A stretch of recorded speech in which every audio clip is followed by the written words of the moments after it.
This is Jackson here, And this is Ryan. and we decided to do a little experiment because after talking for a while, we've realized something dastardly about Ryan's past, some dark secret of Yeah. his. And once you find it out, it really paints the corners of the person that I am, and it helps you understand like why I've got such a like waning morality, I guess. Right, because you've never really had like these moral like compass points of such defined like good and evil Yeah. to look to and model your behavior after. So his big sin and secret is that he'd never seen Star Wars, almost any Star Wars stuff before. Solo and one season of Mandalorian is That's true, yeah. And that's actually probably the only reason that I'm still able to like function as a human in society at all. If I hadn't seen Solo, dude, Solo. I'd be lost. Yeah, so we decided we have to rip off the Band-Aid and show it to him raw. Go in with as little expectations as possible, and except that's not true because we did decide to go over your expectations beforehand. But yeah, what do you want to say anything about? Well, I guess the point is that we watched the first Star Wars movie just like 10 minutes ago. We finished it, and his first time seeing it, my like 20th time seeing it probably. I'm a big fan and love it all, and I wanted to introduce it to my friend who hasn't experienced it before. So that was the goal here, and we've barely talked about it at all. So I'm just anxious and curious to hear his thoughts. And I should say that two things. One, me being willing to watch Star Wars with you, it says that I trust you to a certain degree. Yeah. Because it's not like I watched Solo, but it's not like I had any interest in watching Star Wars ever. I could have happily gone the rest of my life, maybe ignorantly, but blissfully, and not have watched any other Star Wars properties. And the only reason I watched Solo, by the way, was because it wasn't because I was like, well, what's the Star Wars thing all about? Actually, I'm a little curious. No, it's because Movie Pass was out at the time. Oh yeah. So yeah. I was just seeing literally every movie in theater, and just a random Star Wars movie happened to be in theaters, and it was Solo. I mean, that's about as good a reason as any to see Solo. Mm-hmm. It's I fell asleep the first time I watched it, and I care about this stuff a lot, and it was just like, oh god. Yeah, Okay. it's weird that like the Solo movie was my first impression of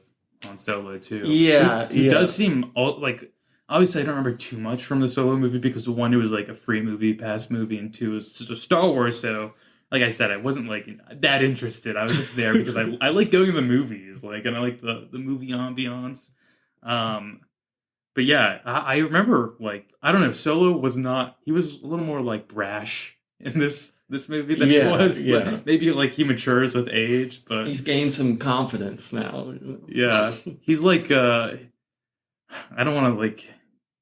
Yeah, it's like scary saying anything about Star Wars characters because like there's like a ravenous fan base like waiting to like pick apart every single word. But Sure, you're true. I won't have any judgment for complaints or yeah, probably like jumping in at weird spots. But just like thinking about the Solo character, since he came up naturally first, I like don't like him that much. And I know, and I can tell the movie like kind of frames him to be like he's a cool dude. He's cool. He's super cool. But it's like not that I dislike him. I just like he kind of was just there like mumbling and bumbling around to me. Like no, that's the appeal to you. Yeah. It's like that's just like me. I know. Here. I would have just been like, "Hey, what the heck is all this crazy stuff?" Yeah. Well, honestly, Luke kind of feels that way too. Yeah, like, yeah. He's like, it gets to the point where it's like, oh, like I get that he did tag along, but also it feels like him tagging along in a way is like, I don't know. It feels like he knows he's trying to get himself killed or something. Yeah, It's like, what are you doing yeah. here, Luke? I mean, it's funny you'd say that because I think in the first script or like early drafts, like there wasn't a separate character of Luke and Han Solo. They were kind of like combined as one I person. can totally see that, dude. Yeah, I can yeah. totally see it. They do. I mean, it seems like there's maybe like a foundational bromance there too. Like, I feel like the first movie, towards the end, it was like everyone's earned their relationships with each other at this Yeah. moment, which may not. I don't. I feel like that didn't necessarily ring true. Like, Yeah, yeah. It's hard to like separate like what I'm like, these are my friends. And of course they're friends with each other because they love each other. But it's like, you're right. I mean, yeah. I don't know, Luke and Han blew up the TIE fighters together and they had their bonding there. I mean, it is like pretty fast paced at the end where they're just yeah. like, yay, we're hugging. And then like Leia's also like goes super cold to warm. Yeah, on yeah. Also, and it's just like, okay, yeah, I guess like everyone should be happy with each other at this point. So any of the like petty tiny stuff, I guess, doesn't matter. But Yeah, kind I of funny. mean, I do agree with you. Yeah. I also want to know, like how well he got set up after that. Yeah. Is that expanded upon in this? Not necessarily in the movies. I mean, maybe in like some books and stuff, they say how much money he gets. He's gonna pay back Jabba the Hutt. No, that was his goal. Yeah. Who isn't in this? He's not a character you actually see in this movie. No, He's a no. character I know what he looks like. Yeah, So I yeah. know he comes up later. It's yeah, he does. But it's interesting. There's like a deleted scene in this where like right before they get on the ship, it's pretty much like a repeat of the scene with Greedo, but it's just like Jabba the Hutt there instead, and he's like, "Hey," like, oh, and also Boba Fett in the background. Wait, who's Greedo? Is Greedo the one that is like yeah. pointing the gun at The him? green guy who's like, I liked his like accent. yeah, He sounded his voice cool. was cool. Erodian, his race, if you wanted to know. Oh, okay. He's Erodian. Because their planet has eroded so much over time, and they just sort of live in this eroded planet. A Rodian. Is what it's like. Okay, not what I heard. Well, sorry. But in the original like deleted scene, Jabba the Hutt is just a dude, just like a human. Like He's just some guy. yeah, yeah. Is he like, I'm Jabba the Hutt? And Yeah, it's like, pretty much. I think he's like an Australian, like big, like sturdy Australian guy. Like, you owe me money. I don't know what the aliens like. Is the alien version Australian sounding too? No. Oh, okay. Yeah. But I mean, we'll leave that. But in the special editions, he includes that deleted scene and CGI's over what Jabba the Hutt actually looks like when he appears. I mean, sort of. It looks terrible though. It's yeah. Well, speaking of characters that like we don't see, can I tell you the one that I said like I told you already? There's something that it did not meet my expectation. I was like waiting for it the whole movie. Yeah. And it was Yoda. Yeah, no Yoda. Who I thought it was just like such a Star Wars staple that he would immediately be in the movie and like be there right away with them. And I'm like, he got towards the end of the movie when they're like doing the Death Star stuff, and I was like, they're not going anywhere else. This is like, this is the third act. Like, Yoda's not popping in this movie. No, that's so weird to me. Dude. Yeah, that's very strange. That is. I was thinking about that too, because his face is all over the place and super recognizable. He has to be in the character. in the second one, then, right? I don't know. Oh my God. I guess I'm not allowed to say. Because, we're gonna, at least my goal for this is to expose him in a way that is like when the stuff was coming out. As much as possible. Obviously, big, like, cultural spoilers. I know a few things. Yeah, but as much as we can, we're gonna try and unveil it the way that Star Wars media was unveiled. Even though, I didn't have that authentic experience. I wasn't alive when they came out, but at least my parents did show me the original 3 before they let me watch. Are your parents like big Star Wars fans? Not like huge. They like it though, and I think they knew that I would like it. Like when I was 5, or I think that's when I watched them the first time. They probably didn't reckon I would care about it as This much as I much. do. But yeah, so it's their fault. But before, he was talking about impressions before watching the movie. We thought it would be funny to like write down characters that he knew about from just cultural osmosis, and like to, as well as he could, try and write down like what he thinks a plot summary of the first Star Wars movie. That's it's just called Star Wars. What his thoughts on what it would be were. Yeah, it's actually really funny too. Obi-Wan Kenobi, obviously a huge part of the movie. Yeah. I like completely he doesn't register as strongly as a Star Wars character in my head, so I didn't even like think about him. I don't know if he doesn't have the star power like some of the other characters do, I guess. I don't know, Sir Alec Guinness playing. Yeah, I mean, right. I like the character a lot in the movie. Okay, I love Obi-Wan Kenobi. Yeah, all right, I all love right. him. Okay, this is what I wrote, and this is meant to be like this is a loose plot synopsis of what not just the first movie is. I sort of went like series. Okay. The first trilogy, I guess. Is what I was sort of looking at. In a galaxy far away, and yet in a galaxy much like our own, Luke Skywalker, a trailer trash equivalent space orphan. I kind of got that That's right. pretty correct, yeah. Has just come of age, meaning he's completed his foundational educational training. But that education is basically to work in the mines or to just build spaceships on his planet, which also is kind of, I mean... Pretty close, work on a farm. Farm, yeah. He aspires for more, though, and ultimately ends up getting recruited into the space army by Han Solo. In a way. Yeah, a spaceship captain and space military recruiter. While aboard fighting a war for which he does not know the cause of, Luke Skywalker learns that Han Solo is a Jedi. Oh, no way. And so is his mentor, Yoda, a little green alien from a near extinct race. And being a Jedi means you represent the totality of good in the universe, aka the Light Force. Okay. And Luke further learns that there are beings out there that represent the totality of evil in the universe. That's the dark side. Okay. And they are known as the Sith.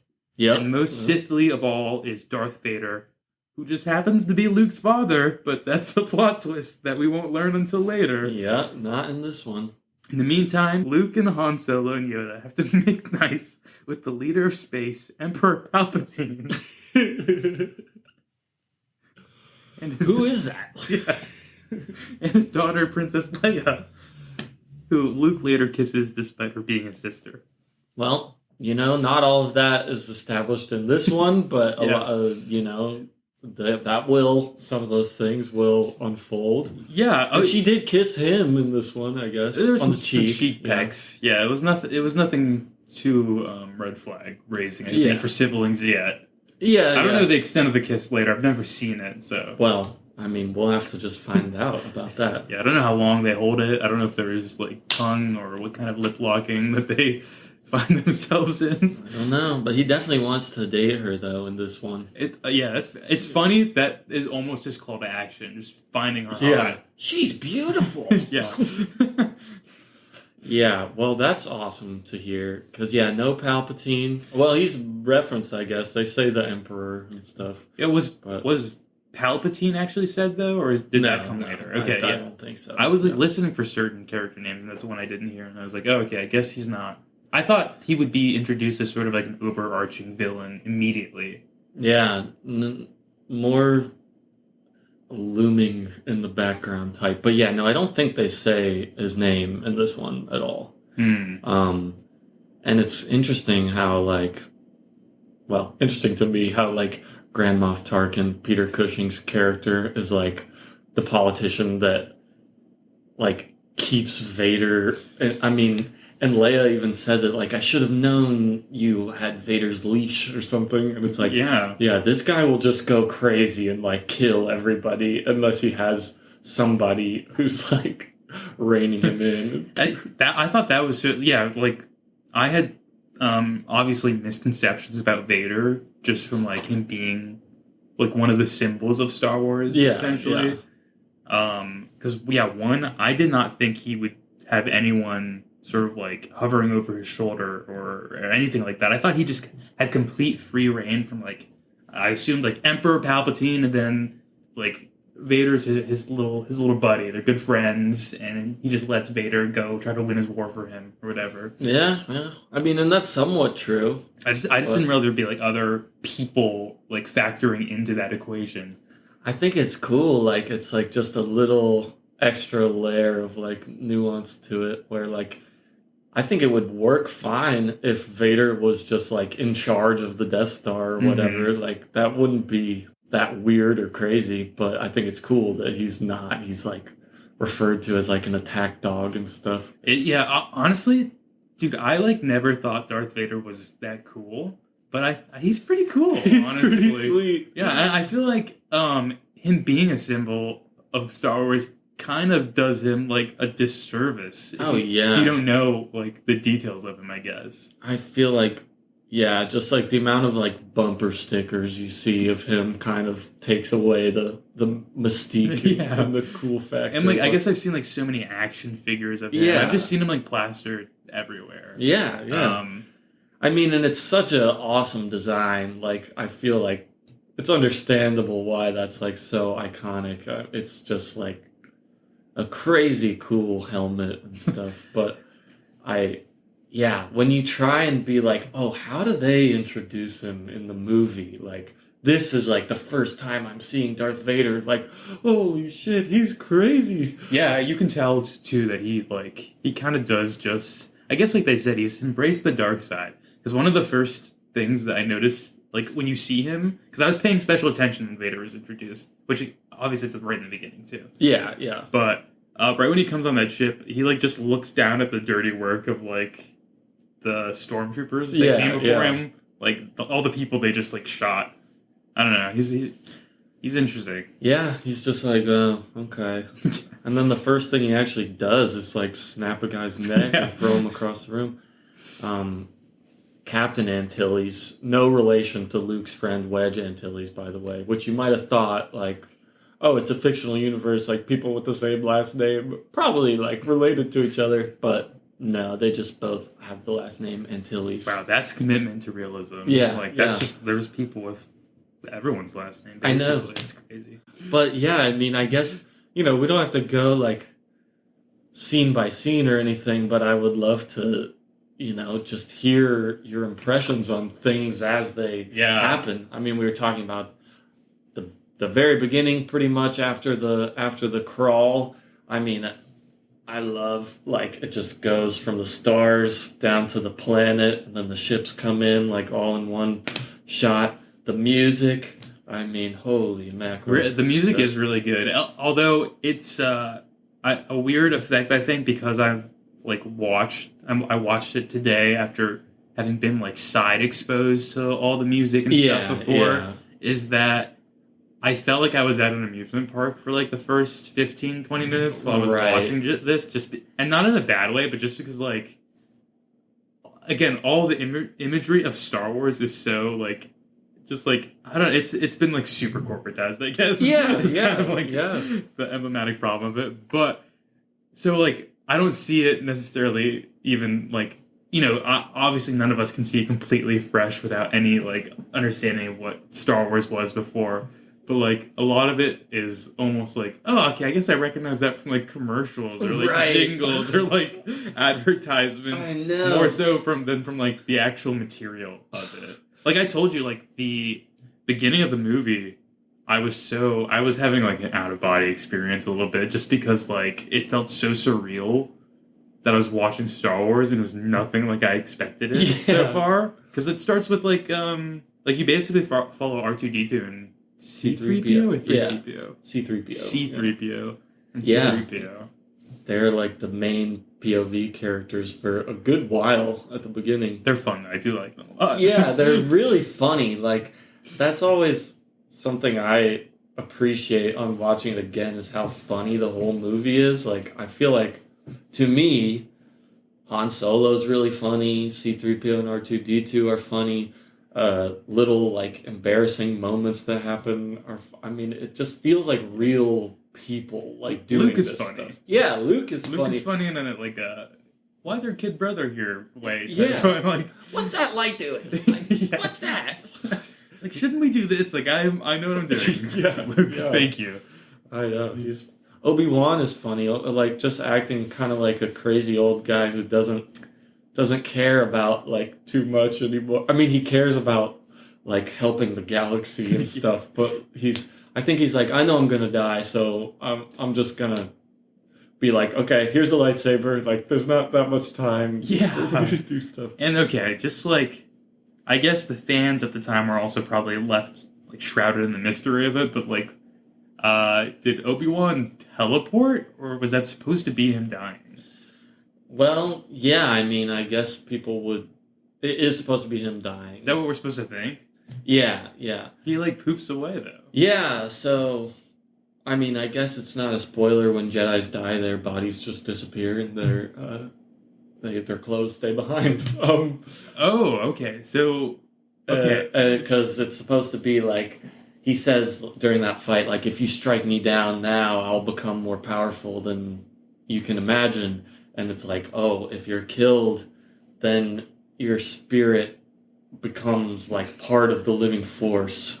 Yeah, so your consciousness is like in the ether. So do Jedis not aim to kill other Jedis generally then? Because wouldn't that just make the Jedis more powerful? Like if he'd killed Vader in that situation, wouldn't Vader then be able to whisper into other people's minds? I mean, this is getting into also like pretty niche, like how the Force works stuff, and but to me, honestly, to me, that's like the most interesting thing about this so far. Like, I also love the explanation of the Force being like, oh, it's sort of an energy that extrudes like off every living thing. Yes, yeah, that's like super cool. It like binds collective consciousness together somehow. Like, I really love the way he explains it too, and like the way Alec Guinness is like delivering that is so cool too. It's just like. At least me, it's really hard to like separate how I feel about it when I'm 5 years old from now, even where it's like when you're 5, you really accept a lot, like without questioning it. So all these characters feel so believable to me because like when I was a little kid, like of course I believe even the aliens are believable. Like even the silly looking ones, I'm like not really thinking about it that much. I remember I think I mentioned it, but like during I know the bar has like a famous name, but I forget. The Mos Eisley Cantina. Yeah, there we go. The Cantina. I think that's like what I remembered, not the rest of it, but fair enough. Like at all the aliens that they were really proud of their alien costumes there. They kept cutting to them over and over again. Every single like moment in there was just like a montage of the costumes, but they like very funnily look like something people just got at Party City and like threw on that day and didn't make too many modifications to for some of them. Like there's like werewolves and stuff. Yeah.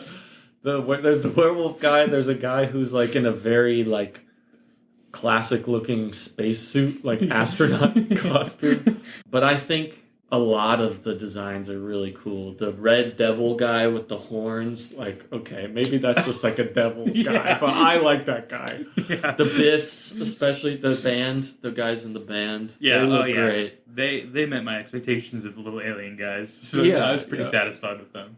I think the Tusk guy who like bothers Luke at the bar looks pretty good. Wow, you do know them all, huh? I've seen this movie probably. The guy's like named like Pondo Bamba or something. I was gonna look up like. Can we get the official fact check if that is Pondo Bamba? I could be wrong about that. That I could be thinking of a different character. That'd be like honestly pretty humiliating in an annihilating way to you, dude. I search Pondo Bamba and I'm just getting Mambo number 5. I think these are CPAP machines. Ponda. Sounds like you're just like mispronouncing panda. Ponda Baba. Okay, Ponda so I was Bear. pretty close. Ponda Bear. Yeah. Ponda Baba. I was pretty close. That is pretty good, actually. This guy. Yeah. Who's Aqualish is what his alien race is called. Oh, wow. Anyway, that guy, Ponda Baba, he looks pretty cool. That scene, is that the only like cantina scene that we get?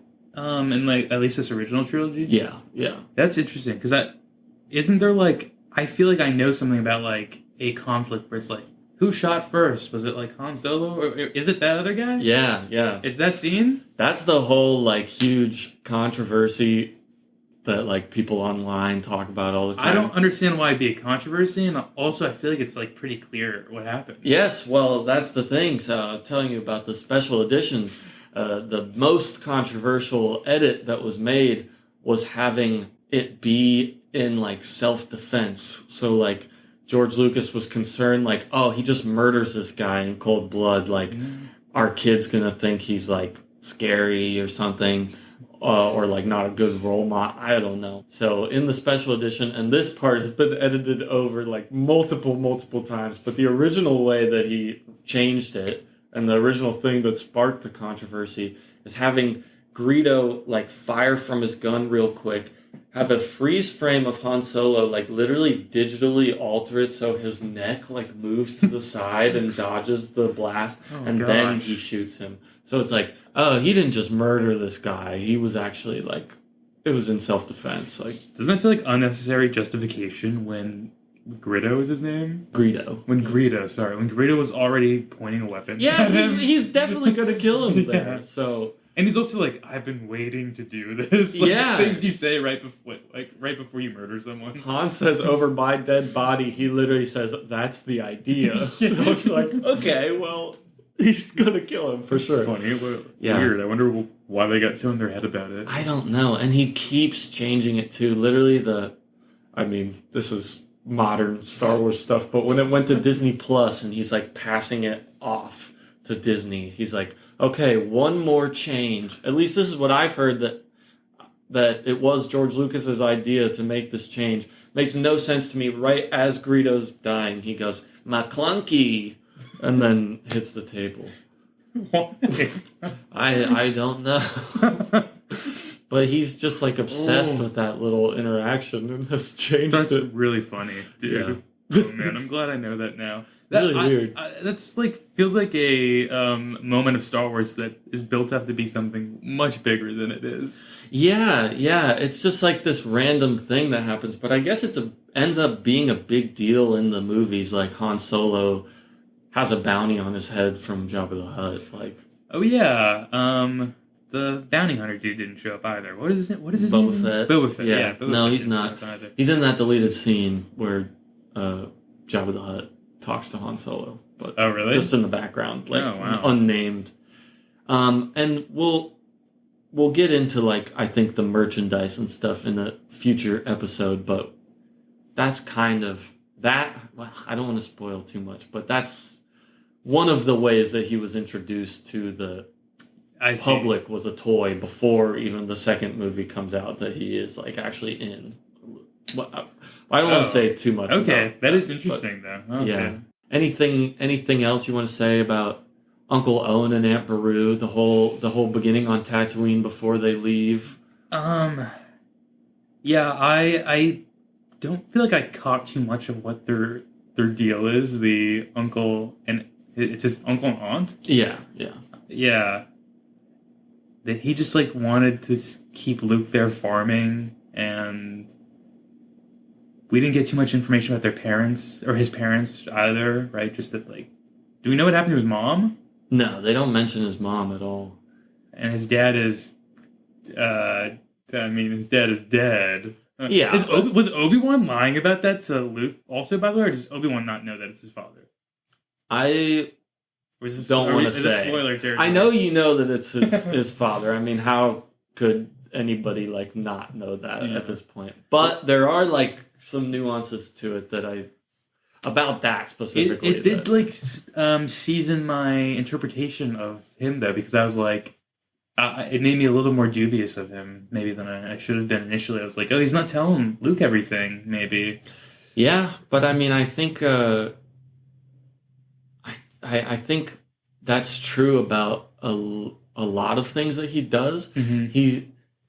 He tells him very like specific information and omits other things, and he's like as soon as he's done explaining the Force to him and stuff, he's like, hey, like come with me with this message on Alderaan, like this Princess Leia person Apparently, I know who that is because she knows who I am. We have some sort of like previously established relationship, whether or not, she's heard of me or she literally says, "You fought with my father in the Clone Wars." So, like, they know each other somehow. And also, when he like goes off by himself on the Death Star, he's like, I'm gonna go turn off the like tractor beam by myself. Don't come with me. Wait here in the room. I kind of interpret that to be like he knows that he's gonna run into Darth Vader and probably die. But if like Luke and Han came with him, like Darth Vader would just kill them easily. Well, yeah, okay. This is the other interesting about Jedi's to me. I feel like I don't yet understand the extent of their powers. It seems like they have like a few different individual power sets, and I wasn't sure if there was like anything prophetic associated with being a Jedi. Like, I don't know. Like, is that a thing? Like, is he able to gleam into at least like, I don't know, destiny, fate, a little bit? Yeah, like a sense of. I don't think they can literally see the future. Some have in the extended universe and stuff, and I mean, no spoilers for the other ones, but at least in this one, he says like, "Oh, like you can sort of reminisce or have feelings about like what's going to come in the future." So I'm assuming like he knows, like whether or not he knows specifically how it's going to happen or not. He's like, I'm probably going to die on this mission to go like deliver these plans to Alderaan or whatever. I want to ask, but I feel like you're not going to tell me the answer.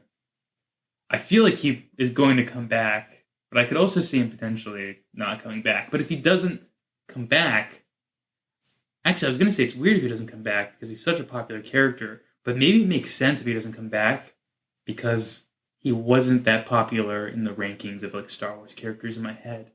And maybe that's because he doesn't show up too much afterwards. I know. Oh, well, there's prequels too, I guess. So, Yeah.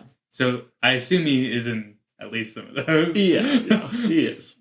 Yeah, I don't want to spoil whether or not he comes back. But I mean, he's already talking to Luke after he died. Yeah. So yeah, that back to what we were talking about a while ago. At least my understanding of it, I'm sure some people will be like, that's not how it works. That in this book or whatever, it says this. But I think that like the light side Jedis, without spoiling too much, at least Obi-Wan specifically, is so connected with like the light side of the Force and like the conscious collectiveness life aspect of all of it, the good things about the Force, that like his consciousness goes into the Force when he dies. When you were asking about like what would happen to Darth Vader, Yeah, he goes to hell. Yeah, exactly. Well, I think like he's closed himself off to the good side of the Force like so much that his spirit would not like connect back to the Earth or something if he died. At least that's what I understand it to be. And he's doing stuff like the Force choke, like, hey, that's a big no-no for good guy Jedis to do. Is there like a list of rules they have to follow if you want to be like a good Jedi versus a Sith? I mean, probably there is probably literally a list of rules somewhere in some piece of media. And you don't know it? Do you know it by heart? I mean, the 5 sects of being a Jedi? I know some of them, okay? I know some of it. But you can, like, that's just the thing about Star Wars that I can't even, like, turn off in my brain is, like, the video gamifying of it all. And, like, when you're playing a Star Wars video game, there's literally, like, light side abilities and dark side abilities. Yeah. So, like, those, you can kind of be like, okay, like, the Jedis have, like, Force Heal, and the Sith have, like, Force Lightning and Choke. Well, I shouldn't spoil the lightning, but... Yeah, also, well, I think I do know about that just from seeing artwork on game covers, actually. Yeah. The Force Unleashed game. Also, what is the first Star Wars game that comes out? Like, is there one based directly off this film, or does it take a while for like to pick up steam enough to get a game? To my memory, it takes a little bit, and the first ones that I know of, I think maybe there's like an arcade game that's like an X-Wing fighter arcade game, and then the first games, I think, are like the Atari 2600 I want to play games. them. Yeah, me too, and I think maybe I played one of them a while ago, but we should play them and Yeah. talk about them because they're probably like super quick, like little games. I want to do them also before like moving on to whatever film comes after that, because that is an interesting thing you mentioned, the way that like um everything can get like sort of jumbled up about like what is game lore, what is like a game Yeah, Jedi, what versus like what is the Jedi in the books or the movies or whatever. So it'd be interesting to see like I guess reverse engineering the influence. yeah, and it's almost frustrating now with Disney how tight the quality control is, where like all the rules are the same across like all media, and they have like people checking that and everything. Mm-hmm. But like early on, there's not nearly as much like oversight. Even George Lucas like hasn't thought about all of these things. I mean, he's obviously thought about them a lot, but like to a certain extent, like what all the rules are and what comes later, like. But I'm pretty sure that those Atari games didn't come out until after the second and third movies were already released, and they put like all three of them out at the same time. Gotcha, and they're probably not super Star Wars related. I'm guessing they just like maybe have the Star Wars label slapped on to them. By the way, before I forget, I know I mentioned to you that like there's a couple of shots in there in this film that like I've seen versions of it, and I didn't even realize they've been referencing Star Wars. And obviously there are other ones I'm like, okay, I know that I've known my whole life that's a Star Wars reference, whatever. But one that I did not is like I've seen it all the time, like bad guys in their spaceships sort of like flipping around in like Yeah. black space just like towards the end or whatever. And like that happened to Vader, and it almost was like comical to me. Oh, because yeah. I've seen it played up like in for the comedy so many times. Like it's just so funny. But it's a little funny even in the way they play it in the movie, because he is just Yeah. spinning, like the cockpit spinning. I know the double. I don't know if they're the first to do it, but like the double moon thing on a planet being like a spectacle shot is certainly a thing that happened. I feel like it happens in Dune, even also. Actually, Yeah, like I think so. I don't know if it's homaging it or actually, didn't the guy who wrote Dune say Star Wars ripped off Dune? Yeah, it probably. I mean, I'm sure it was like inspired with some things or whatever. It's very influenced by like a lot of things. Like, Yeah. Some of this I've like read and some is my own interpretation. So like, if I'm not being like 100% accurate about what George Lucas's influences were, then I apologize. But I know for a fact that like the big influences are like the Flash Gordon, like old serials. In like the 40s and 50s when they were playing movies, like before the movie, you have like one or two like short serials that play, and like episodic things that like always end on a cliffhanger, and it's like come back next week to see the next one. Like that structure I feel like is captured so well in this movie, where it's like a series of pretty isolated like scenes one after the other that do have like some linking thing, but so many moments in there I'm thinking like, yeah, this would be like the end of an episode or whatever, which like I feel like you could appreciate in the way where if that was like a 30-part like backup story in a comic book or something, you could see like each like 2 or 3 page little story going on. Yeah, it's funny to me because sort of in a similar vein, like watching it, to me it felt like almost a little bit like a Dungeons and Dragons adventure, like the way they're broken up through like sessions and those plot beats. Yeah. And they are sort of just like sort of a random group that gets together. So also like basically I was like, oh, they're like a space Dungeons and Dragons group, just like getting into and out of shenanigans and whatnot. But yeah, I actually did really like it. Made the movie feel like pretty quick too. Yeah. Which is nice.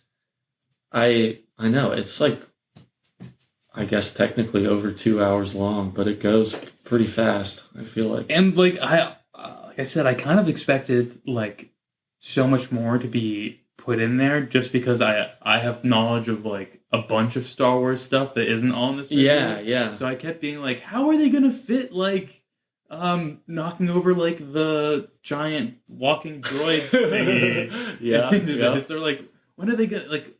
There was one moment where the two robots were like, "We're cold," and I was like, "Oh, like the scene where like they cut open the things or whatever, and, like get inside. Are they gonna do that here? Like just all this random. Then I'm like, okay, I guess I have no clue what pieces are from what movie. That's really funny.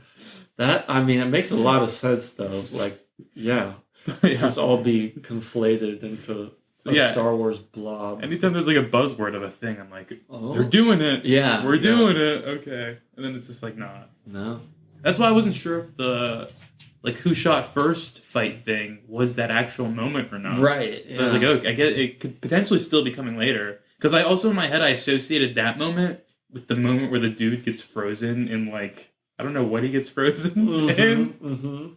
But I know the dude gets frozen. Yeah, I don't want to say too much about that either. Yeah, but so it's just that like a is mess. funny though. It's just a big mess. Well, we'll get it sorted out for you. The one thing I guess I don't have confirmation on it, and if he could easily like lie in interviews, but I do think that he already knew that Darth Vader was going to be Luke's dad from the beginning. I could see, like, yeah, because I guess like Vader is like father in like German, not like literally, but sounds like it. And well, you may not want to tell me this, but does that reveal happen in the next film, or do they save that for like the trilogy end? Like it's in the next one. Oh, okay. I mean, but so I assume he did have it planned out then. I don't know. Did he think they were going to make more Star Wars after this one, or I don't know. I mean, I feel like most people thought that it was maybe gonna flop and be like too weird and like random for people, like too silly or something. Right? Yeah. Can you imagine a world without Star Wars? No, literally no. But I think he definitely had more like story planned because the original script has like a bunch of stuff happening after that. Some of that comes up in the next movies and stuff, and lots of little ideas and things that he didn't use in this movie come up in the next ones. But that thing about like father, and then also I think the other clue is when Obi-Wan is telling him about his dad, and he's like, he was like the greatest star pilot that there ever was, and then at the end Darth Vader's like, let me get in my ship and take care of business, like personally and stuff. And did he take care of business? He killed a lot of guys. Yes, sure. I mean, the Death Star did get blown up, but you know, you could even play that into like, well, that's like his hubris, where he's like, I've realized that this guy that I'm pursuing has the Force, like, or has a connection to the Force. I've killed all these other like losers. Like, I gotta get this guy. What's this guy all about? So he like gets distracted and forgets what he's doing there. You know? Yeah, I could see it. Honestly, I didn't have like my finger on the pulse of what Vader's personality was even. Yeah. Well, he doesn't make any facial expressions or anything. So. Well, that's true, but I guess I can sort of infer sometimes from the way he speaks and yells and like uses the Force on people, you know? Yeah. But yeah, I told you it was weird watching because it was like the most I've ever heard Darth Vader speak. Like again, I thought he was like a character that sort of just like I thought he literally was sort of like a Jason in Friday the 13th type, where he shows up and he like breathes scarily and he walks towards you and like uses the Force and stuff, but you don't really have a dialogue with him. Yeah, I mean, I could definitely see why. Yeah. But then he's like British or something. Yeah, it's James Earl Jones doing the voice. And what's the guy? Prowse? David Prowse or something in the actual bodies. So it's all two like different dubbed actors? over. Oh, interesting. And I feel like if the voice was any like sillier than it is, it would like not work at all. But I think he sounds cool enough that it's like, oh, he's still intimidating, even though he's like talking a lot and stuff. Yeah, it just like it's so alarming at first hearing him like string together a sentence when I thought he was gonna be a person that was gonna be just saying things like kill them. Yeah, you know? yeah. For sure. I mean, it totally could have been like that too. Like, well, this is why I'm saying I think Vader's cooler than I like would have given him credit for. I like the personality like that is associated with him. I like how he's kind of like just like a bitter, like sassy dude in a sense. Like, Yeah, yeah. You get like a little bit of his pride and ambition and stuff, and like, yeah, he's like gets angry and stuff. Yeah, I like that he's not just fully like stoic, emotionless guy. I feel like the best Vader moment in the movie for me is when they're at like their little council meeting or whatever, and it's the dude who's like, "Your little force sorcery doesn't matter." Yeah. He immediately starts choking him with it. Which is it? What is the? Is there a like explanation for exactly what they're doing with the force? There is it contracting their windpipe or is it? That's a good question. I mean, I feel like with the force you could like shut off somebody's lungs or like just tighten their windpipe. Yeah, well, I just I don't noticed the know. guy was like seemed to be like his neck sort of tilted a little bit, Yeah, to yeah. the side of his shoulder. Like I don't know. I was trying to figure out what Vader was doing there. I mean, not to spoil too much, but in like future depictions in like cartoons and whatever, usually people are like lifted by the neck when they're being like force choked. Interesting. So that I assume it's happening in the neck. Why can't I just force stop your heart? It's a good point. Um, I guess probably some people could do You just that. need like the strength to do it. Yeah, I guess, but again, that's another like video gamification of the force where it's like, oh, is he a high enough level to like do this ability? Yeah. It's not really supposed to work like that, but it also does a little bit. Like some people are more powerful than others, but like it's more just open your mind and if you believe that you can do this thing, then you probably can. Um, yeah, That's cool. I like that a lot. I really do like that. And if it is truly like tapping into the power of collective consciousness, I don't know if they expand on that later, but like that in and of itself is a really cool concept. they a little bit, and I mean, I can certainly think of one example in the sequel movies that's really stupid that tries to Oh no. expand on that, but well, maybe we'll eventually get to those points. But yeah, they go into it more for sure. I mean, I don't want to say too much, but like you obviously know, like Yoda's coming. Oh, Soon. Yoda's coming. Yeah, Yoda's yeah. coming, baby. I can't wait. Oh, I'm going to be a Yoda stan from day one. I think you will be. I love the way Yoda is introduced and like the way he's depicted for the first time is so good. I love what I know of Yoda already. Like I'm not as neutral on Yoda Yeah. as I am anything else Star Wars. Probably because I watched The Mandalorian. And I like Grogu. Yeah. Yoda. Yeah. So I really want to see just Yoda. Yeah, regular Yoda. Who I assume is not similar to Baby Yoda though. No, not really. Yeah, I assume he'll be a little less babyish. Yeah, he's older for sure. Yeah. He's definitely older. What were your impressions about like the acting? Or I guess you mentioned it before, but why was Han Solo like not doing it for you? Honestly, okay, this is where like I'm a little nervous to even let it be known, but because I don't know what like the general consensus is, but to me, that movie wasn't very well acted. No, like it didn't seem like many of the actors or actresses were at the top of their game at the moment, and for a lot of the moments, it seems like they may have been saying a line that they were just told to say at that moment, and they didn't necessarily know how it like tied back into the plot or like why they were saying it. Yeah. Luke, I think, is especially bad at certain moments.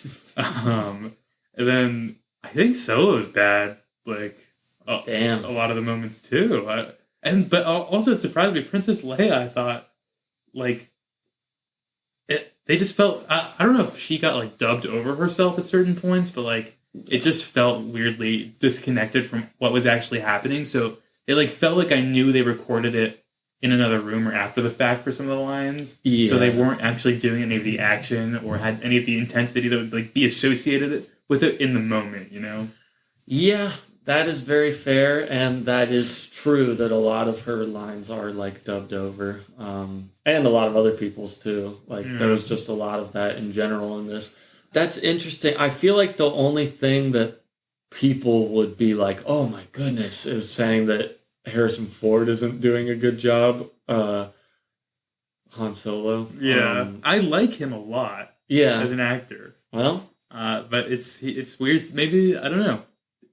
it's fair. I'm not, saying that you're wrong or anything. I just think I personally disagree. I think he is awesome in this movie, and like Yeah. I love the way he delivers his lines and who his character is. But that's interesting to hear. I'm sort of comparing it in my head because another movie that I hadn't seen that I was like made to watch recently was Jurassic Park. I hadn't seen that in forever, or I had never seen it. And I watched it, and I was like, I thought some of the dialogue and stuff would be dated or not, but I was like, oh, okay, it was pretty good in regards to like the writing. And then I thought like maybe something similar would happen with this, but to me, the writing of this definitely not that it's bad necessarily, but at least felt much more dated. Like it hasn't aged as well. I think, Yeah, probably because it's like sci-fi, and so there's a lot of stuff that sounds silly, like by itself. I feel like, and even in context of the movie, I guess, it definitely comes from like my 5-year-old brain, like not questioning any of it, but it all to me is like, yeah, of course, like that's what this is. That's how they say it. I guess it's like partly weird for me though at the times because like they will like say a generic action line or something or like a very generic film line, and I'll be like, is that generic or is it from this? Like Yeah, that distinction's difficult, and I'm polluted at this point of like I don't know how many people have tried to emulate Star Wars, probably a ton, yeah, many a aspects lot. of it, and probably have like diluted it weirdly throughout the years. So some stuff is just like, oh, I've seen like the bastardization of this idea, I guess, but I feel like, it's not like the first thing to do it, but I think it probably is like marker that kind of made all of these tropes be so popular. yeah, And yeah, like they keep saying stuff like this is where the fun begins, and I got a bad feeling about yeah, this. And that stuff is so like to me associated with Star Wars, to a lot of people, I think. Yeah. Where they're like, I've got a bad feeling about this. That's like a classic Star Wars line. Is it the first thing that where someone ever said that? Probably not. But yeah, and maybe it's just that like I've only seen the movie this one time, and we literally just watched it. But it's like also I feel like the movie is made up more of those bits of dialogue than like character stuff or like any relationship like talk necessarily. yeah. I don't know. I like it's not a dialogue heavy movie. I feel at all. Like they do like talk and move around a bunch, but it's usually like objective based dialogue Yeah. versus like Yeah. let's like sit in it for a minute. But like also that's just like the style of the movie. I think like we said, it's very fast paced, like scene to scene to scene. I think that is like a big part of it is like trying to introduce so much new information like to an audience that you know when it's coming out like you would have to have a lot of stuff potentially explained to you outright because it's like there's not really ever been anything like this. Like yeah, there's been sci-fi movies before, but like the blend of like sci-fi and adventure, it feels so much just like something that was only like possible in like comic book form before that, and then Mhm. that so much like technology for miniatures and like the way that they shoot like robots and vehicles and stuff. Obviously he's taking influence from like 2001 Space Odyssey and like Star Trek the TV show and things like there's been stuff that have done things like that before, but like they use pretty revolutionary techniques for this that like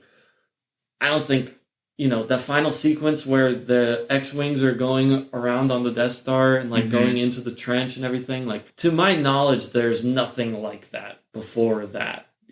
Honestly, a lot of the stuff still looked pretty cool to me. I mean, Yeah, this is like obvious. I can tell when it's like a model or something, but it like does it sufficiently enough that it's not like Oh, I'm like thrown out of the movie here for a second, even though it is much older. The only thing that did that, like I mentioned, was the costumes in the um, what is it called again? The canteen at the Moss Eisley What's the full? Yeah, canteen. that's right. Moss Eisley's the spaceport, the city that Oh, they're okay. in there. Yeah, I'm sure I'll like come to know. Yeah, Yeah. yeah. You know, it'll be like you'll know the whole outer rim like the back of your hand. Yeah. As a fan, I feel like I justify a lot of the potential like shortcomings of the movie where like oh the dialogue yes it's pretty expository and I agree with your point that like there isn't that much relationship building and we kind of just get like a vibe of who each character is from the acting and the way that you get a little bit of Luke's motivations and all his feelings about stuff at the beginning I feel like but everybody else Yeah. and like how Luke becomes friends with Han and Leia, like that kind of just happens. Like, but you know, Yeah. I mean, he did like rescue her, and they went through a whole little thing together. But And I don't want to be a Star Wars hater at all because I'm please, not. I like the movie, but also like the more I think about it, also Luke and Obi-Wan Kenobi, they seem to have had a previously established relationship that we don't like know too much about. Then like once he's like, okay, like you're gonna learn about the Force and everything. They're in like that scene in the ship for a little bit, and then they start their mission, and kind of they immediately lose Obi-Wan Kenobi. Then Obi dies, and it's like I don't know. It's supposed to be a little more emotionally resonant, I think, but I was yeah, confused there, honestly. First of all, because I didn't know Jedi's just like disappeared. yeah, that's very fair. But also, it did. It's like I don't know if that was a emotionally earned moment from the movie. If they were trying to do that, I don't know what they were trying to do. I mean, that's very valid, and yeah, I mean, it doesn't like genuinely like make me upset or anything emotionally to see Obi-Wan die and like Luke's reaction to it and everything. I Yeah. Plus, we mentioned it, but when Princess Leia watched her whole planet get blown up, like, yeah, right before yeah, that. yeah. And then she has to put the jacket over Luke's shoulders and be like, "It's okay." Yeah. Oh man, I can't believe he's gone. Yeah. One life, huh? You know, I won't spoil much, but Luke did at least like know of Ben Kenobi like previously. Yeah. Yeah. So they had like met each other before. But we didn't know that. Yeah. I mean, I guess we know that. We don't know the extent of that relationship. Oh, absolutely, yeah. So like, but yeah, he doesn't really know him at all before he meets him in the Junlin Wastes. You know, if I were to like justify it, which I will, that You have to. You're a fan. yeah, Luke. This is like the guy who has been the reason why he left home. So much new information, a whole new like world. As you've taken your first step into a larger world, as Obi-Wan says. You know, he knew his dad, who he's been like dying to know information about his whole life. Who Uncle Owen's always like, I don't want to talk about your dad. He was a you know spice shipping pilot or whatever. Yeah. You know, so like all these lies and stuff that's been withheld from Luke his whole life. Finally, he's got the gateway to that, and then so quickly before he could even really learn anything or learn how to be a Jedi, he's gone, and that now he's by himself, and he doesn't have a someone to guide him through all this new stuff anymore. Yeah, I do see that. He is like kind of like his mentor to the rest of the universe or galaxy, I guess. So that does make sense.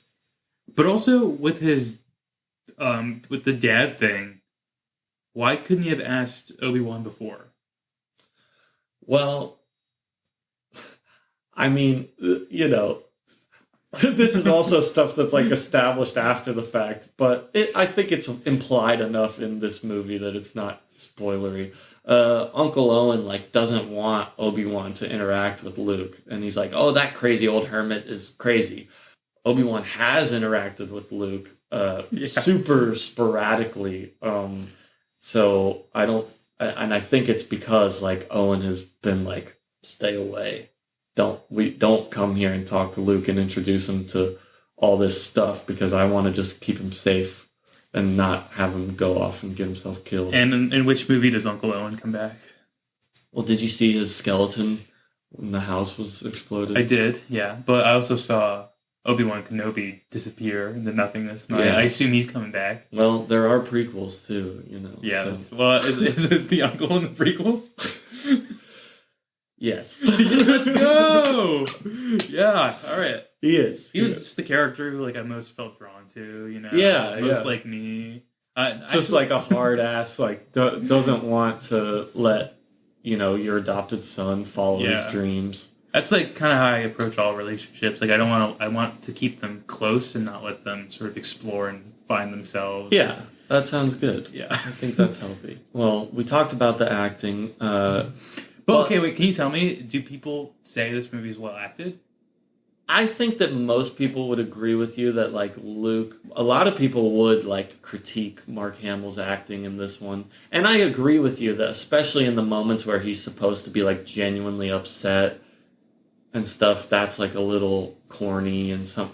But I think like a lot of the annoying stuff is on purpose. Like I like that stuff. okay, But yeah. And I want to be clear that I don't think that's not like the problem of circling. It's genuine mind readings. I think like Sure.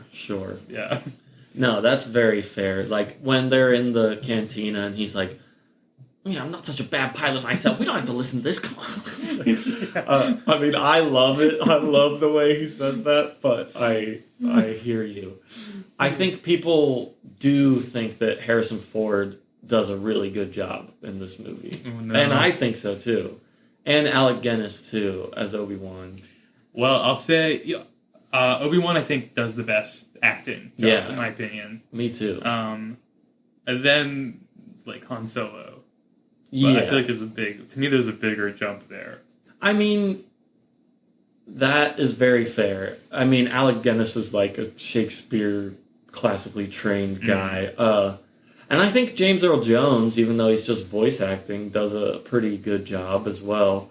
And Peter Cushing is good as Tarkin, I think. Even though he doesn't really have to show any emotions other than be like, Who's Tarkin? the guy who is like, we will pursue another form of persuasion. Oh, and gotcha. who like seems to be like the guy in charge of the Death Star, pretty much. Yeah. And then Anthony Daniels as C-3PO. I think he's pretty good. Brilliant. Honestly, my favorite character also. Really? Yeah. Yeah, of the first movie. Like the He's one really funny, I think. very funny, yeah. Honestly, like they sort of set him up as like the character to walk you through Star Wars a little bit in this movie. So I was like, yeah, I like him a lot. I also did not think I'd care for him at all, like just based on his design and what I knew about him. Same with R2-D2. I just like didn't think they'd have as much personality as they have. But yeah, they were great. They have also become like diluted and annoying. Like when I think about C-3PO in general and like the whole Star Wars ethos, like he's annoying to me. But in this movie, and even in the next one too, like he's great, I think, and really like genuinely funny. And his relationship with R2-D2 is awesome too. I thought they were very sweet too. Yeah, it's funny. Like they establish really well, like, oh, they fight all the time, but they love each other at the end of the day. They're worried about each other. The drama in the beginning when like they're going to go separate ways is great too. It's awesome.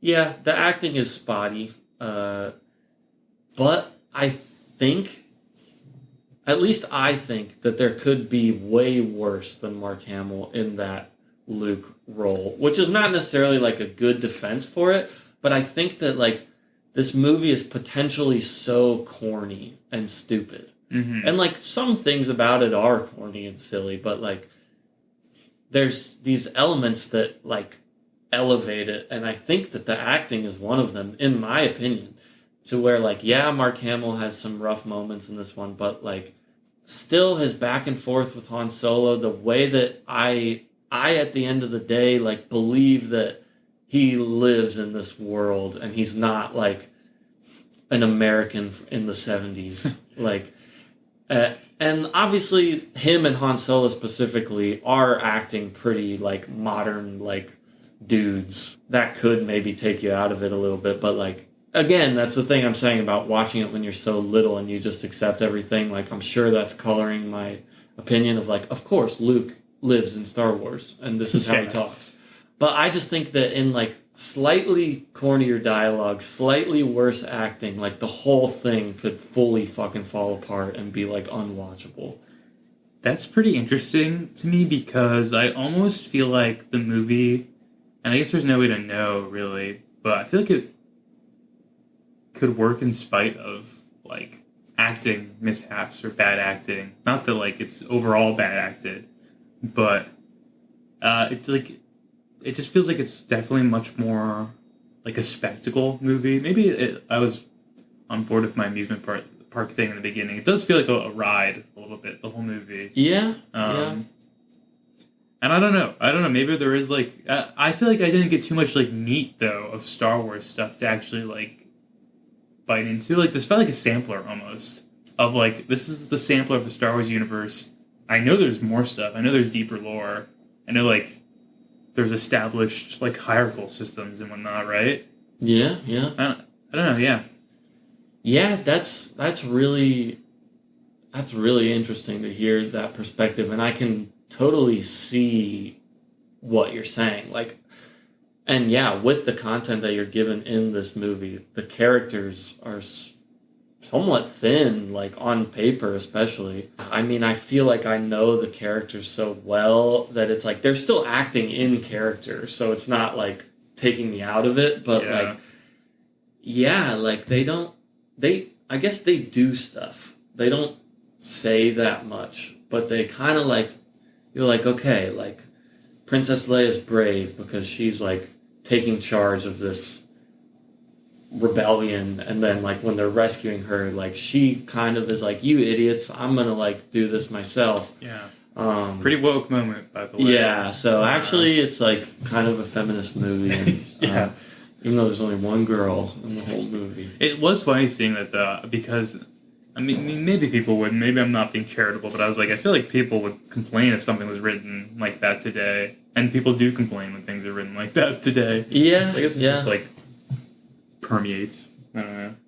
I think when, I don't want to speak for like ladies or anything, but I think my at least general understanding is like when it came out, girls who are a fan of it were really excited about Princess Leia because she very, I think intentionally, like isn't like your classic like damsel in distress or whatever, and she does like shoot a gun and get herself out of a lot of the situations. I mean, at the end of the day, they do have to like come rescue her and stuff from the prison cell, but she's like in charge and leading this whole operation and stuff. So I think people like that about her, that she has like a good bit of agency in the movie, even if she is like the princess that they're rescuing. They kind of like flip that trope a little bit. Yeah, I do wish we got like some more moments with her where she got to let us know like things from her perspective a little bit, because like at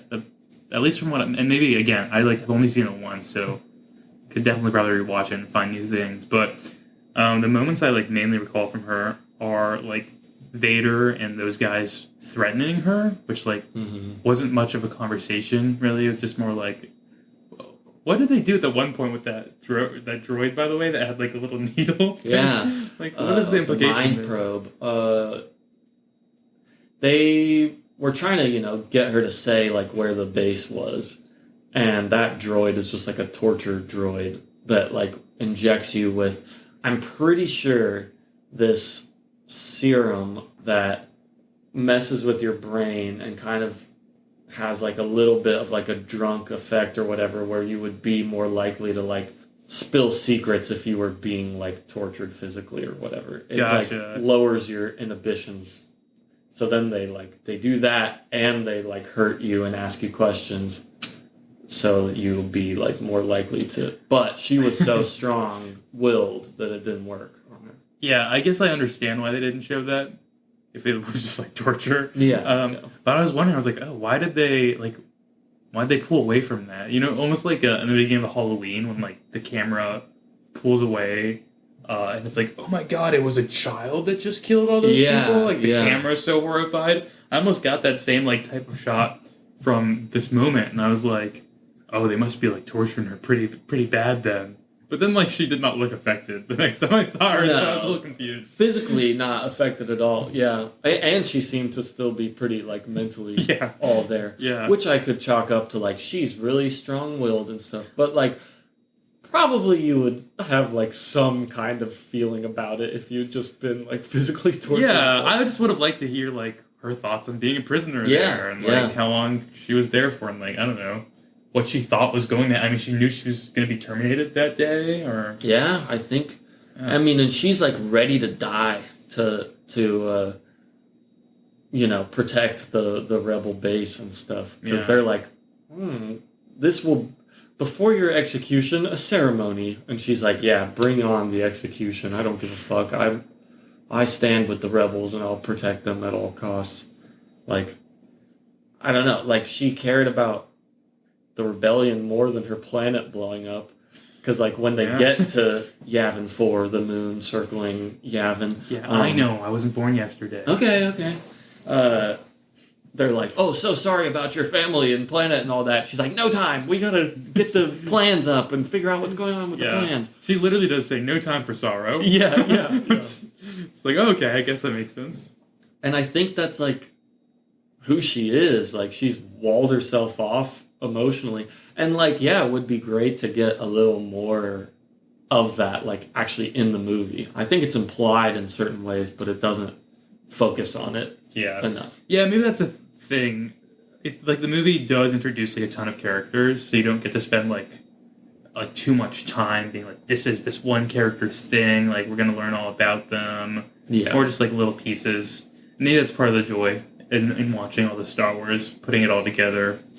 In retrospect, I don't know. Yeah, I would say the second one, especially in my opinion. I mean, I don't want to say too much of my opinion before we watch it, but definitely is more character focused, slower paced, gives you how people are feeling a lot more than this one. It feels like more mature in the sense of they feel more like real people, like going through relatable situation. Like, so when did this one come out? 77. And then the second one came out then 80. Okay, interesting. Yeah. And when did the third one come out? 83. Okay, so they had like a nice little Star Wars run here. Yeah. And then the prequels all were 3 years apart too. 99, 2002, and 2005. And I'm curious, so of these, the first three, what is like the fan consensus on what is the best of them? I feel like it can't be this first one, right? Most people would say that the second one is better. Okay. I think. I mean, I know a lot of people who like this one the best just because it's like so fresh, introducing all these new ideas, like so just original. I mean, I will stand by that it's original. I think a lot of like certain types of people would be like, actually, he ripped it all off from samurai movies and all this stuff. And like, there's a lot of influence from other things, but it still has so many original ideas in it that part I think I love, like the creativity of it, and I think that's like what people who would say this one's the best one, that I think would be their reasoning just because of all the new ideas. The second one, I think most people would say, like in terms of movie making and like story and writing and everything is better, and I think so personally. I was gonna say, like, obviously I don't know, I haven't seen the other ones, but it feels like this feels like something where, because based on the first one that I watched, I don't necessarily understand like the big cultural phenomenon around it. Again, obviously, like probably part of it was there was nothing else like it at the time, and I'm like spoiled enough that there's like a million things that are like have spiraled off of even like the genres and subgenres of this. But it feels like something where it's like once you've got like the basics out of the way, it may be able to like hit its stride very well. Yeah, and like that's why I was guessing like the second would probably be considered the best. I think by most people is, Plus, Yoda. Put a little Yoda in there. Box office numbers going through the... Oh, yeah. This guy. I'm excited for you to meet Yoda. He's so good. Meet Yoda, I will. Oh, there you go. So you already know a little something about him. Yeah, well, he's green. Yeah. And he's a Jedi. I know that. Hey, there, you already know too much. Yeah. It's his whole deal, actually. Yeah, yeah. Yeah, there's an interesting thing about that too, where I'll save it for the next one. And I am definitely like, obviously because we're talking about it, like thinking way more critically about it than I normally would. But hey, it's good to think critically about it. Yeah. But I mean, like I enjoyed it overall. Like I thought it was a fun, good time. And I would watch another Star Wars. Yeah. That's good to hear. I'm glad to hear that, because there was a potential that you would just be like, this is so dumb and stupid. I will say I am surprised. I did think I would find it more appealing than I did. Really? I thought it would be like kind of like, oh, where's this been my whole life? Yeah. Jaw dropping. And it hasn't. This first one didn't necessarily put me there yet. But I feel like I could still get there. Yeah, I would say, I don't want to overhype it too much, but I would say the second one has potential to do that. Okay. I mean, as an adult, like watching them, I'm like a pretty mature adult. Watching them from a perspective where I try to like remove my nostalgia about them and everything, the second one, in my opinion, is like, this is fucking crazy. Like, awesome stuff. So, well, it's but I don't want to overhype it. Hard to top the Death Star exploding. I mean, that was pretty cool. That was great. And the planet, like it being used as them actually showing a planet be destroyed with it is awesome. Yeah. You almost think they wouldn't deliver on that promise because it's kind of nuts. Yeah. I mean, and it feels almost downplayed by the way that people react to it. Yeah. But like, if you think like Obi-Wan, has like this visceral physical reaction through the Force of like, oh, I just heard a million voices crying. So out. cool, by the way. That was really cool. Yeah. I love stuff like that. He's so connected with the universe that he felt the pain of all those deaths. Oh, I did want to mention, you know what it weirdly reminded me of? And I don't know if you've seen this or not, or if you've read it, maybe. The Shining by Stephen King. Yeah. But have you read or seen Dr. Sleep? I did not see the movie, but I did listen to the audiobook like 7 years ago or so. Okay. Interesting. Well, just their aspect of like, and I don't know how it is in the book, but like the second movie expanded upon like what the Shine actually is, which I assume the book does as well. It like, does. That traveling group of like basically they're like psionic vampires or something. Yeah. With Rose the Hat and everything. Mm-hmm. But there's like that reminded me one of that movie where there's a moment in it where like the young girl senses that those people just killed a child to like suck up his steam or whatever it's called, and she like freaks out in her bed, and that reminded me of him feeling Obi-Wan, or no wait, I feel like I'm mixing up all the names now. No, that's Obi-Wan. Yeah, okay, yeah, him feeling Obi-Wan, and it also reminded me of literally like in X-Men '97 when Charles Xavier feels Gambit's death. So sort of gets like the telepathic reverb. I really like the idea of being connected to things in a non-tangible way like that. Like it's just something that's like very personally interesting to me. Yeah. I love when it shows up in media. So I was like, oh, that's why I'm like twin telepathy. I'm on board with the Force. Whatever the Force is just cool as hell to me right now. I love the way the Force is explained and used in this one and the next one too. But like, yeah, it's become such like a superpower, like video gamified thing where like, yes, Vader does like choke someone with it. He does the mind tricks and stuff in this one, but it's pretty subtle. It's pretty like I think they do a good job of making it feel like just sort of this ethereal energy force that like they don't really fully understand how it works. And he's like, so it controls your actions? Yes, sometimes, but also you can influence it to your will and stuff. Like, it's really cool. It's pretty cool. I like it a lot. Yeah. I like that it's so, like, subdued with, like, you would think, I mean, it would have to be even faster paced to, like, earn a moment like this. And Luke does have his big heroic moment of blowing up the Death Star, but he doesn't do anything with a lightsaber in this one. Which I think is interesting. He trains with it. That is really fun. I wasn't even thinking about it too. But yeah, like once once they get off the Millennium Falcon, he like never uses the lightsaber again. And I think that's cool, like restraint on that. And I hope it's not, I hope this isn't an unpopular opinion to say, but the one lightsaber battle that we really do get in the movie, I feel like it's not the coolest lightsaber battle. No. It's sort of just like... It's an old man, though. Yeah. He's swinging it around. Kind of just rubbing their sabers against each other. This is what it looks like in that scene. The justification and defense I will give to that is, yes, one, Alec Guinness is like pretty old when he's doing this, so he's just kind of doing it back and forth. Vader, on the other hand, it doesn't communicate it as well as it could and will in the future, but he's kind of so powerful and good at fighting with the lightsaber that he's just like blocking and then like taking his shots. Like he doesn't have to do anything fancy. And then also it's supposed to be like samurai stuff where they just kind of like talking and having a showdown and then like it's like one big move. Interesting. But okay, I see.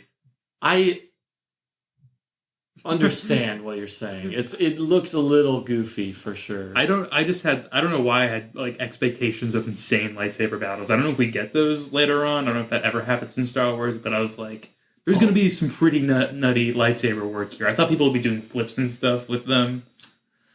The lightsaber fights do get crazy. Okay. So, yeah. All right. We'll talk about it more when we get there. I won't share my opinions about all that right now. But I am opinionated about it, so. Okay. Yeah, but I think it's sweet. Like, obviously it's impossible to have, like, like what a lightsaber looks like, and like that Darth Vader has a red lightsaber.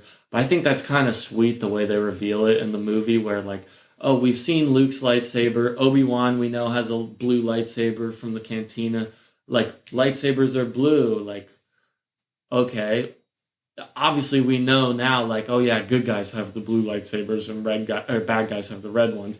But like, when they just cut and like switch to Darth Vader and he's just standing there like holding the red lightsaber out, like, that's the first time anyone would have seen the red lightsaber.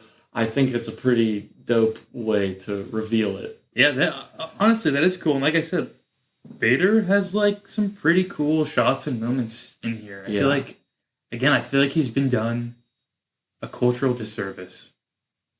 I don't know why I've got this spot in my heart for Vader, and I feel like he's misunderstood. I'm happy to hear that. I think he is a little misunderstood, and I think that they do a great job of expanding on his character in the following movies. And I think I know he gets prequel expansion too, right? Yes, yeah. Because I think I know his name, actually. Yeah.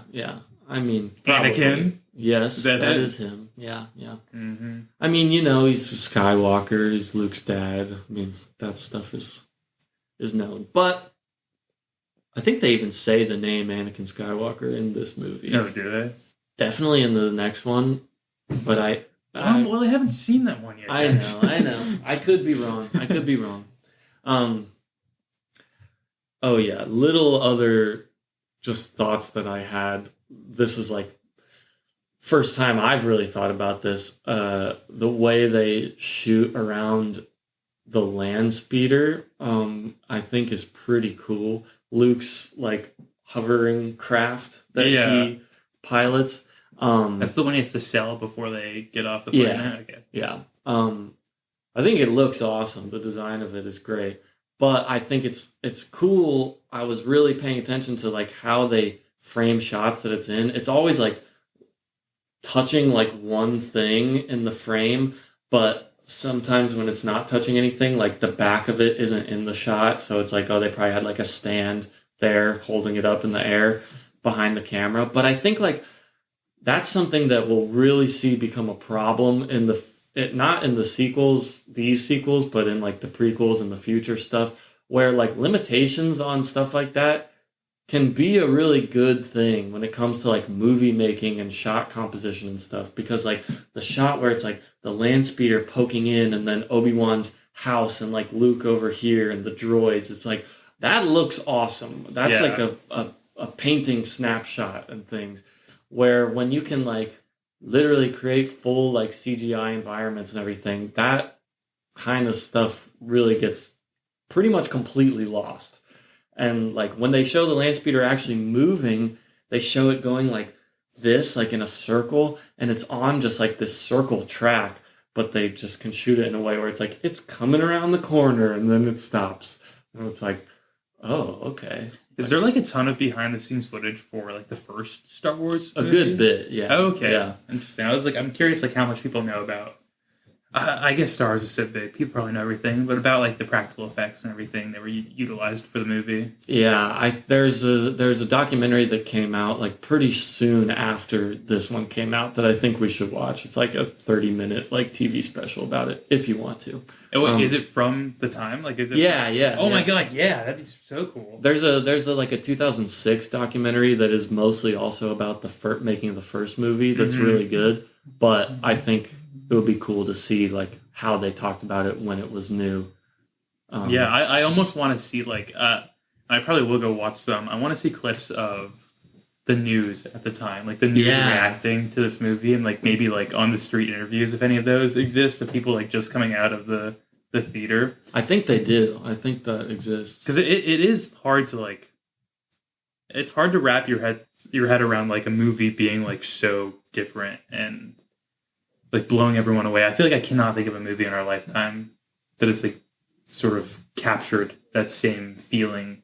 No, I mean there's nothing in movies specifically that I would say has ever been like as big as Star Wars, like as a unit of thing. You know? Obviously like you have like Marvel stuff and Harry Potter or whatever, but that comes from extremely popular source material and stuff that like this technically there was like a novelization of the script released like a few months before the movie came out, but like nobody knew about that, and it was like supposed to be exactly what happens in the movie, like a novelization of the movie. Why was that released? Just because, just like as like a little feeler or something maybe. I honestly I was curious about that as well. Like, why would they do that? Well, because I know they will do stuff like that today with big franchises like that. That is basically usually just like a recap. Like like Marvel will do it. They'll be like, okay, the Iron Man movie's coming, so here's like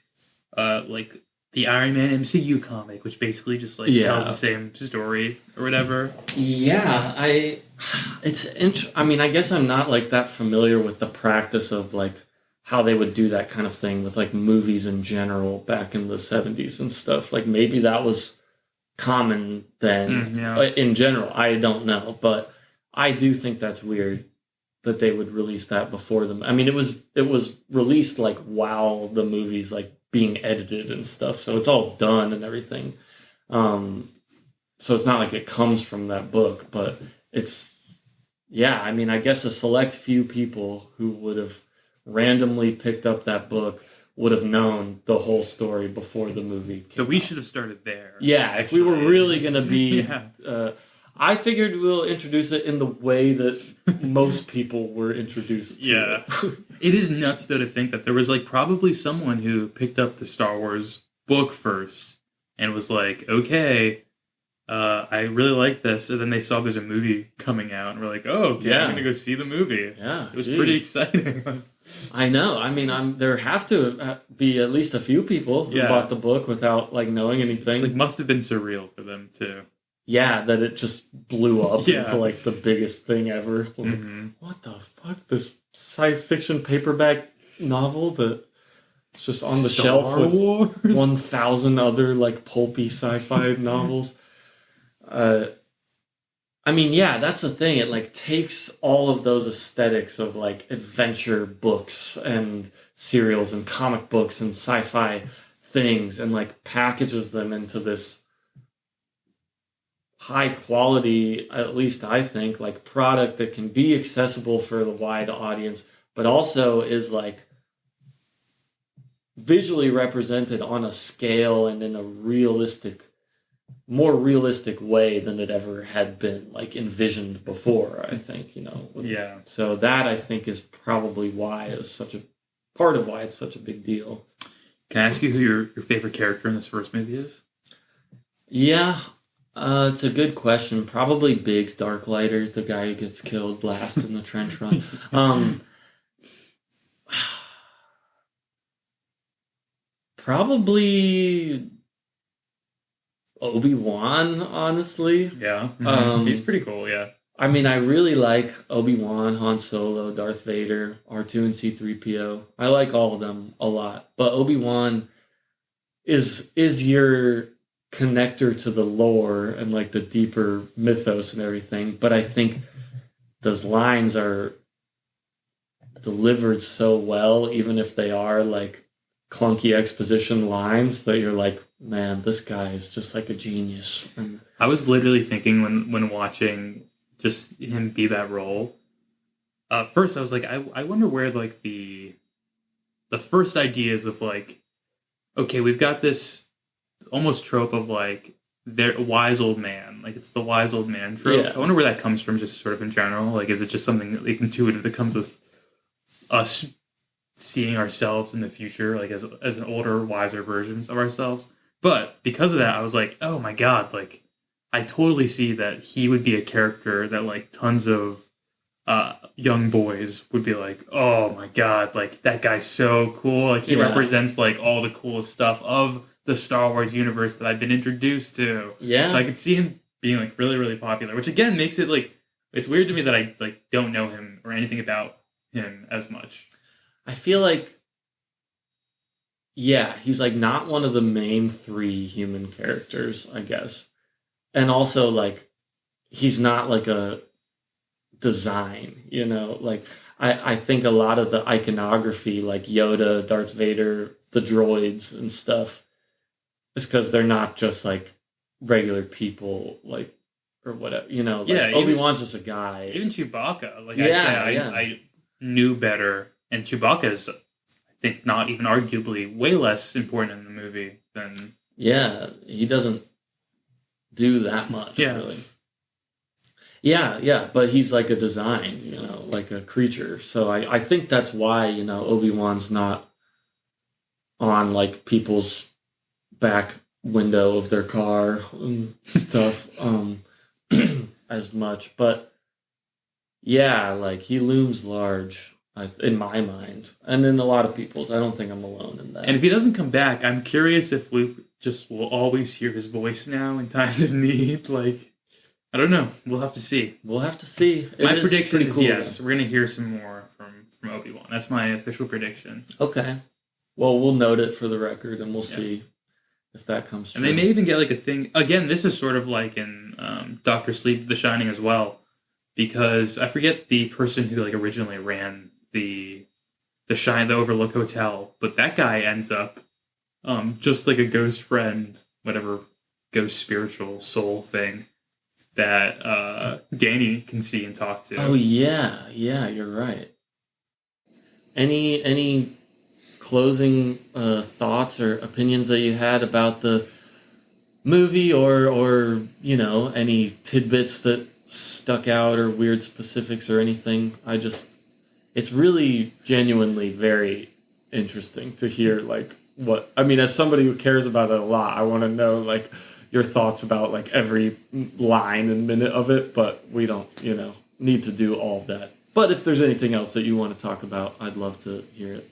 I mentioned I like the Death Star a lot. I thought the Death Star concept is really cool. I almost was sad to see it go, and I Yeah, hope that it is around in the prequels. At least, like, I hope there's like nerdy stuff where it's like we have to like get this material because it's eventually going to be used to build the Death Star or something like that. You're smiling, so I feel like maybe there's something like that a little comes bit. up. Yeah, yeah. But just like little things like that about it, because I don't want to be like completely done with Death Star yet. Maybe there's much cooler stuff in the Star Wars universe for me to cling on to, but I really like the concept of that like giant, just planet destroying ship. Yeah, Like yeah. just super, super cool.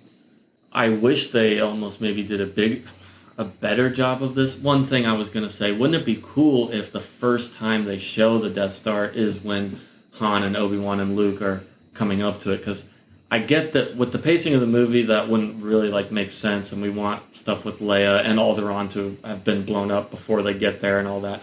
But I think that reveal is really cool, the way they talk about it, where the TIE fighter flies over the ship and they're like, that's a short range fighter. Like, oh, what's it doing out here? Oh, it must have gotten lost as part of a convoy.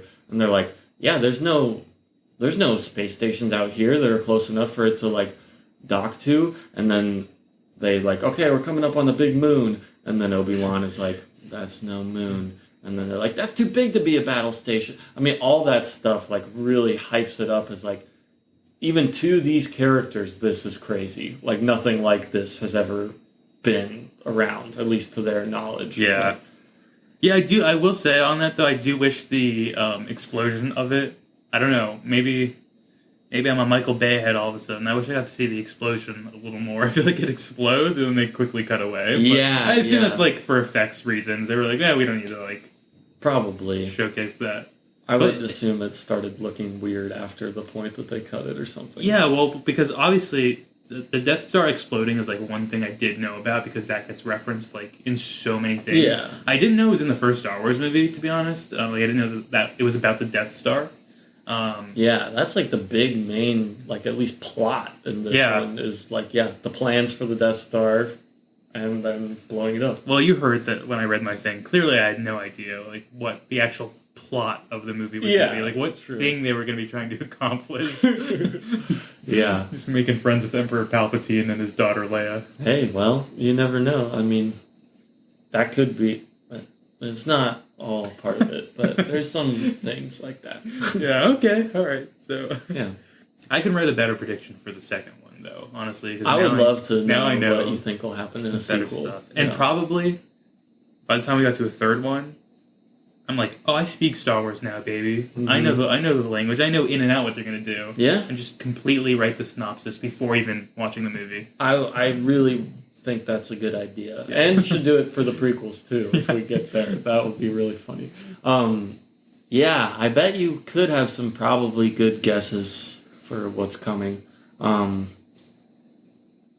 yeah, very minor thing, but I love in the Death Star explosion, right before it, where they're cutting to, like, the guys preparing the laser again, and then they have the one last shot of Grand Moff Tarkin just being like, like, and then it explodes. Yeah. And it's like, he just was so, like, confident until his final moment. I had no idea. So everyone on the Death Star is dead? Yeah, yeah. Like, that's final? Yeah, yeah. That's pretty nuts. He killed all those people.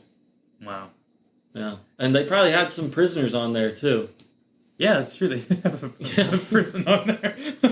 I guess they were like, well, they took sort of a utilitarian approach and were like, the greater good here. I guess they were literally like in the process of firing the laser that would have destroyed a whole planet. Truly a trolley problem. Yeah, sort of something that like people like Mr. Fantastic and Iron Man and Black Panther and Namor might run into a problem like that, maybe.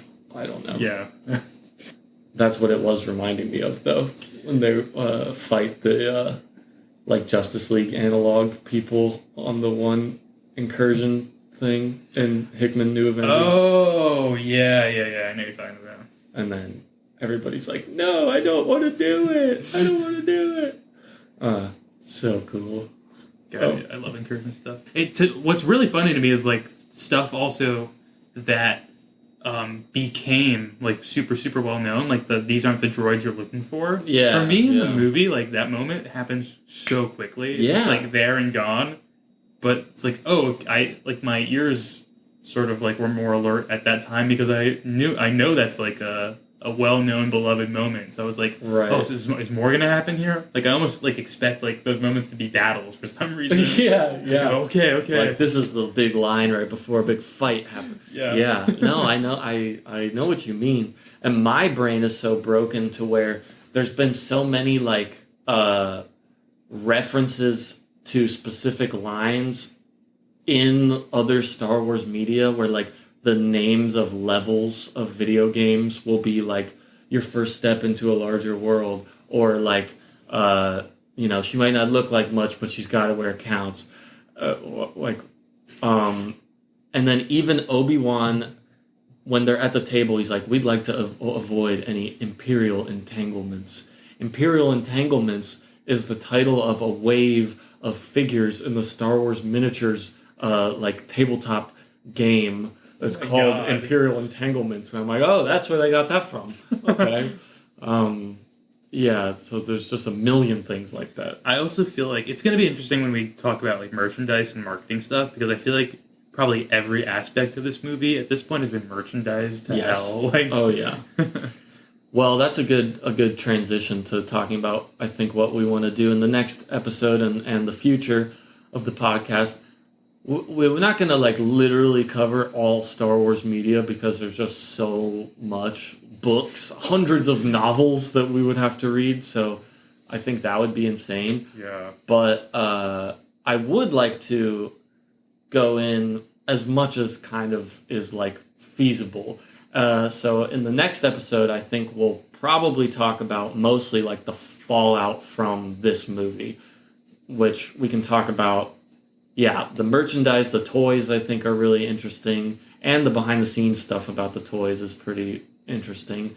Documentaries and stuff that came out directly afterwards, like you were talking about, people's reactions to it, what the news and like reviewers and general public thought about it at the time, I think is really fascinating. Ooh, I want to read like bad reviews at the time. I want to look some of those up to see like what critics, people who were very critical of it said. I mean, I'm sure some people like hated it, and well, because it was just a movie. It was just any other movie, and like pretty different too. So it's like the potential to be polarizing is higher. And I could see some like serious film critic being like, "This is like baby stuff for kids, and it's just stupid and basic." The death of cinema as we know it.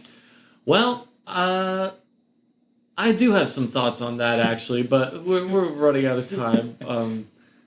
I love Star Wars a lot, but I think it has had some pretty negative impacts on like the general movie-going experience and stuff. I can definitely see that. I also I get the sense it's had a lot of like negative impacts that stem from like corporate entanglements. Yes, there you go.